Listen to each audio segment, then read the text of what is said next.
Well, if you are an e4 player just like me, we have to agree that the most challenging defense against 1e4 is the Sicilian defense, starting with c5 from black. But today I'm going to teach you a very simple and straightforward way to fight the Sicilian and end up winning the game. And this simple move is c3, the Alapin Sicilian. There are many arrows on the chessboard right now, but don't worry, it's a very simple way to fight against the Sicilian defense, and we're going to study this opening today. Well, if you're new here, welcome to the channel. I'm Victor, and this is What the Fork Chess. I post chess videos pretty much every day, so subscribe to the channel for more videos like this one. And this is the opportunity to talk about the Sicilian defense. When you're playing white, in my opinion, when I play e4, the most aggressive opening for black defense that black can go for, and the most annoying one is the Sicilian defense. And I, for a long time, struggled to find a good response to the Sicilian defense.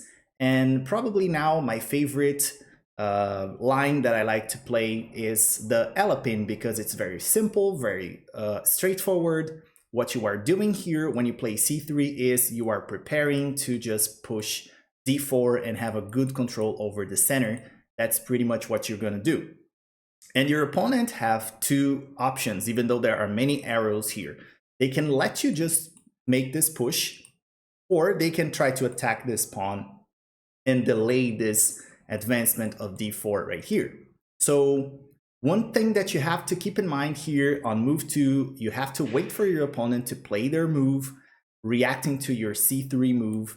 And if they do anything that threatens this pawn, then you have a different approach. But if they don't threaten this pawn, then you can go for d4 right away. That's why we played c3 in the first place, to prepare d4. So if they threaten this pawn, then you have to think what you're going to do. But if they don't do that, let's say if they play knight out in this position, or if they push this pawn, for example, to e6, or if they go for, let's say, d6 here, they are not threatening this pawn, so you can go, they are not stopping you from playing d4, so you can go ahead and play it. But it's a little bit different when your opponent plays, for example, knight f6, because they are attacking this pawn, so you have to react to that. Or, for example, if they play d5 themselves, then here they are again threatening to take this pawn, so you have to respond to that. But any other move they go for here, let's say they go knight c6, you just push d4. That's what you're going to do. And as they take your pawn, you just take back. That's pretty much why you played this move in the first place, right? So they take this pawn, you take back, and now you have a very strong, powerful center here. And this is really good. This is your dream position, right? If your opponent goes for d5, you can trade here. They're going to have the queen in the center of the board. You are going to defend the pawn because it's being attacked by a lot of pieces, so you have to develop this knight defending the pawn. You're probably going to try to pin the knight. The idea here is they're pinning the knight, so they're going to take it, and then later on they can go and capture this with the knight or the queen. So what's going to happen here is that you're going to break this pin, and more often than not, it's very common that this is going to happen. Your opponent's going to think that, wow, I won a pawn here, right? Because I can take this knight, and as they recapture, there are not enough defenders for this pawn because I have like two pieces attacking it, the knight and the queen, and I'm going to win a pawn. And a lot of people go for that. They take your knight, and as you take back, they take the pawn with the queen, of course, because they want to encourage further trades. But they overlook a very simple tactic. You can just pause the video if you want. It's a very simple tactic to win the game here pretty much. You're going to win the queen. You just go ahead and take the knight with check, and your opponent has no way to save this queen.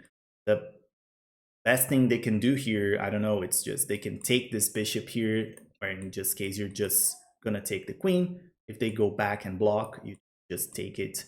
Maybe it's the best option too. So all these options are very bad, actually, because you're going to lose your queen, black's going to lose their queen, and you're going to win the game pretty much. So if your opponent is a little more aware, when you play here bishop to e2 to break the pin, they're going to play e6. Well, in that case, you just continue your development by castling, develop your knight attacking the queen. They're going to have to retreat. You develop your final minor piece, your last minor piece, bishop to e3. And here is just pretty much continuing the game. We can kick this bishop away. We can bring the rook to the open file. Very simple and straightforward game plan here. Okay. So this is what you do in case your opponent plays knight to c6, right? Which is a move that is not threatening this pawn, so it's allowing you to play d4. So if your opponent's allowing you to do that, you're going to do that. If they go for example, this move, e6, they are not stopping you from playing d4, so you go for that. And as they take, you just take back, and again, you have a very powerful center. If they strike in the center with d5, you just push e5, and now you are taking a lot of space here. The structure is kind of similar to a French advanced variation, but there are no pawns on the c file. So you can play it, your opponent's going to play it kind of similarly. You're going to defend your pawns. If they give a check, you just block. And here it's very common for the opponent to play knight to e7. Here is knight g to e7. And you're just going to develop your bishop, preparing to castle. And your opponent could go wrong here. It's very common for your opponent to just castle in this position, and if they do so, you have an opportunity to play a Greek gift sacrifice here. Just gonna take the pawn on h7. Your opponent's gonna be forced to take back, and you give a check with the knight, forcing the king to go back. Bring your queen to h5, threatening checkmate here on h7. And a lot of your opponents will overlook that. What they can do here is just take the knight to the late a little bit, but you just recaptured. And the threat's still here, right?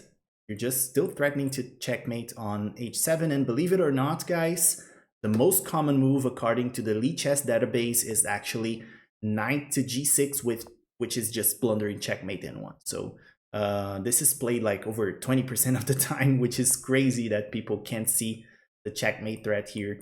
So this is what happens in a lot of positions, right? So of course your opponent doesn't have to go for that.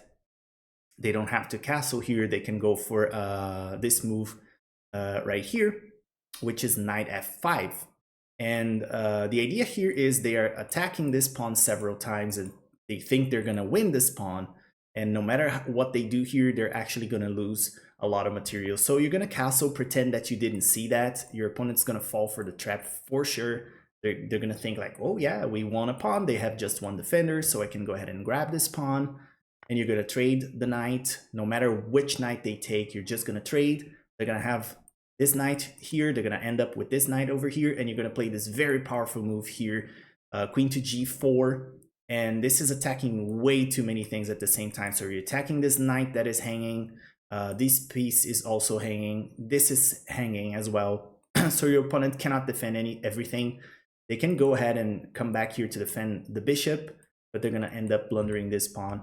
And that's what they are going to do most of the times. You just take the pawn. And remember, now this rook is under attack. So if they move it trying to save it, now the king is defending it. They blunder a pawn, but you can take the pawn. You're going to still be winning, but this move is very powerful. And you're threatening all sorts of attacks here on the king side. This is pretty bad for black. And again, another move they can go for that is not threatening your pawn, and it's allowing you to play d4, is just playing d6. A very typical move in the Sicilian defense anyway, so a lot of your opponents are going to go for that. Again, you just push d4, trade the pawns, and you have a big center here, just like we planned to. Knight f6 is very commonly played here. You just develop your pieces normally. You are defending your pawn that was under attack, and if they start to go for the very basic setup, fianchetto and castling, you can just develop your knights, and then later on your bishops, you can castle. Very simple game here. If they go for the knight there, you always have this move, d5 here, threatening the knight. If they move the knight away, here your bishop is on priest, so you have to be mindful of that. Just retreat the bishop. You don't want to trade the bishop for the knight, right? Or the knight for the bishop. I would say h3 here just to kick the bishop away. If they trade, you just take back. Good for you. you develop your bishop, and you're ready to kind of bring your rook to the open file here. It's a very easy and simple game. You just develop your pieces very naturally. I mean, this looks super easy, right? So it's very easy. You trade the pawns, you develop your knights to the center, develop your bishops to the center, castle. It's a very easy game. There's nothing crazy about this variation, right? The only two cases that you have to be mindful is when your opponent plays this move, d5, or if they play, let's say, knight f6. In that case, they are not allowing you to play d4 because they are attacking your, and you have to do something about that. So let's take a look first at this move, d5. So in this case, you're just going to take the pawn and they take back with the queen. Just push the pawn to d4 now. You can do that. And here they can have two approaches. They can take your pawn or they can continue developing. And you're going to do pretty much the same thing regardless. If they take the pawn, you just take back. With the c pawn, you're going to end up with this isolated pawn, but this is not bad for you. This pawn is actually controlling a lot of squares here, and it's not going to be a liability. Later on, you can even trade or sacrifice this pawn to gain some initiative, so don't worry too much about that. Just keep developing your pieces, defending your stuff, right? So in this case, you have the exact same position we had earlier. The pieces are developed here. They are pinning your knight. And again, they might think that taking this knight is going to end up to winning the pawn. You can go ahead and do that. Break the pin, baiting your opponent into taking here. And remember, the same tactic goes. If they take, you just take here and you win the queen, right? So it's the same tactic we saw earlier. If your opponent's smart, they're not going to go for that. They're going to play e6 here, which is actually going to prevent that. And you're just gonna castle. If they play knight f6, you just develop your knight, hitting the queen. It's the exact same position we had earlier. They go back, you develop your bishop. And now from here, you can play moves like h3 to kick the bishop away. You can bring your rook to the open file. It's a very simple game. You can even bring your queen over here. All these moves, if they ever trade, you can just take back. These moves are very natural. They come very naturally for those who play this variation. But of course, your opponent doesn't have to take the pawn here in this position. They can just continue developing. In that case, you're just going to do the same. Remember that this is exact same move that we go for. If they take, we just take back and then we develop the knight. We just keep developing. Bishop to e2, it's the same move. We castle, it's the exact same moves. We just can't develop our knight over here because this pawn is taking this square of c3. We kick the bishop away, develop our bishop to the exact same square. If they take, now we don't have to take with the pawn and have the isolated pawn, right? We have the opportunity to take with the knight here, and this is a great position for us. If the opponent trades, bishops were staring at each other, right? You just take back. If they trade, you just take back. Develop your knight. Very simple game here. You can bring your rooks to the center. The center is very open. It's very easy to play, right? And the next move that we have to cover is knight f6, right? So this is probably the most challenging one when your opponent goes for this move. They're not allowing you to play d4, of course, because they're attacking your pawn, so you have to do something about this. And the best move here is to just push the pawn and threaten the knight. A lot of opponents that are not ready for this, they're gonna go maybe play this move, which is instantly losing a piece. You can just play d3 here, and this knight has no squares to go to. All the squares are covered here. The best thing they can do is kind of desperado sacrifice the knight for one of the pawns, but you're ending up winning a piece anyway, so it's a very bad move. So if your opponent goes for that, that's pretty bad for them. So if your opponent's aware, they're going to go for knight d5. In this case, you're just going to push d4 now. Now you can do that. And if they take here, there are many complications and theoretical lines. If you take here with the pawn, you're going to end up with these two central pawns. But what I recommend here is just taking with the queen, which is something that your opponent might not be actually expecting.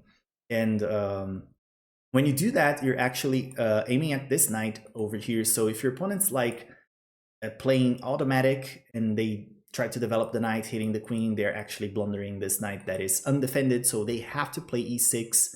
Always give opportunities for your opponents to mess up, make mistakes. So this is a move that a lot of people are going to overlook. They forget that this knight is hanging, so they go ahead and I'm going to attack the queen that is in the center of the board. They end up blundering a piece. So what you're going to do here is you're just going to continue with very simple development. You're going to develop your knight, push the pawn, fianchetto and castle. That's what you're going to do. If this queen ever gets attacked, we can go here and back. That's what we're going to do if this ever happens. Now they can attack because the knight is defended, protected by the pawn here. And we just slide it to e4. And now your opponent can go for this move here, d6, or they can go for the other approach with f5. We can meet both moves with basically the same game plan. Like I told you guys, we're going to just put the bishop here and castle. If this queen ever gets attacked, we just bring it back. So in this case, we're going to go for that. If they take, we take with the knight. If they trade, we just take back with the queen. If they offer a queen trade, we retreat like I said before. Don't worry, you're not blocking your bishop because you want to put your bishop here anyway, so it's going to be attacking here in the center. And that's what you're going to do. If they develop, they castle, you just castle too, and you have a very simple game plan here. What you're going to do is you're probably going to develop this bishop, push this pawn, put your knight over here, bring your rook to this open file and attack, right? That's pretty much what you're going to do. And if your opponent goes for f5, that's not too different. You're just going to retreat the queen a little bit earlier, and then later you're going to play this setup that I told you guys about. So now you're going to go, after they develop, you can go play g3, fianchetto the bishop, and you can castle short. And again, you have the exact same game plan.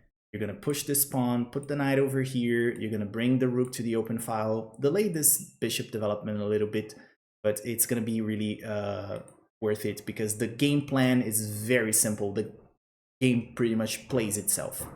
So that's pretty much what I play against the Sicilian nowadays. This is one of my favorite weapons against the Sicilian, which is just playing c3, and your opponents, more often than not, they don't know how to react to that. They maybe go for a line that they memorize, like a dragon Sicilian, and you can play d4 and have this very strong center here.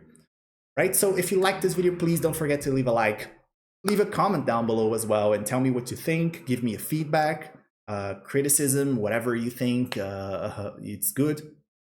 Please put down in the comments down below and subscribe to the channel for more. And as always, I see you guys in the next video.